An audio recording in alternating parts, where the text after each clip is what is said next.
assassinated by his own colleagues on the order of the king he had served. The murder of Parmenion sent shockwaves through the troops stationed at Ecbatana, many of whom were veterans deeply loyal to their old commander. There was outrage and near mutiny. They were appalled by the assassination of such a respected figure without any semblance of a trial or public explanation. Alexander's agents had to work hard to quell the unrest, explaining or fabricating the details of Parmenion's alleged treason and distributing largesse from the treasury. Eventually, order was restored, but a deep sense of unease and perhaps fear lingered. The troops most loyal to Parmenion were later separated and formed into a distinct unit, kept under close watch.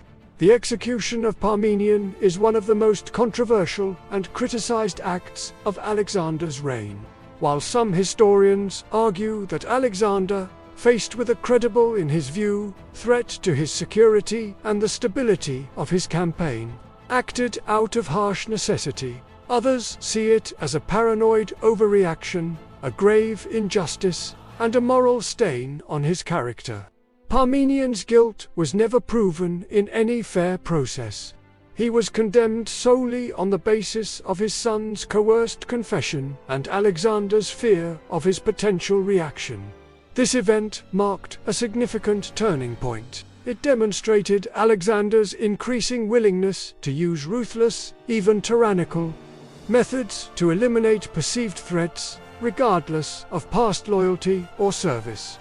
It sowed fear and suspicion among his Macedonian officers, who realized that no one, no matter how senior or respected, was safe if they fell out of favor with the king, or were accused by his powerful inner circle. The old camaraderie and relative openness that had characterized Philip's court and the early years of Alexander's reign were beginning to erode, replaced by a more autocratic atmosphere and the dangers of courtier politics. The elimination of Philotas and Parmenion, two of the most powerful figures from the old guard of Philip II, also consolidated the influence of a new generation of Alexander's own peers, like Hephaestion and Craterus. While this may have streamlined command, it also removed experienced voices of caution and potentially independent counsel. Alexander, now surrounded increasingly by men who owed their positions entirely to him, was becoming more isolated and perhaps more susceptible to flattery and less tolerant of criticism.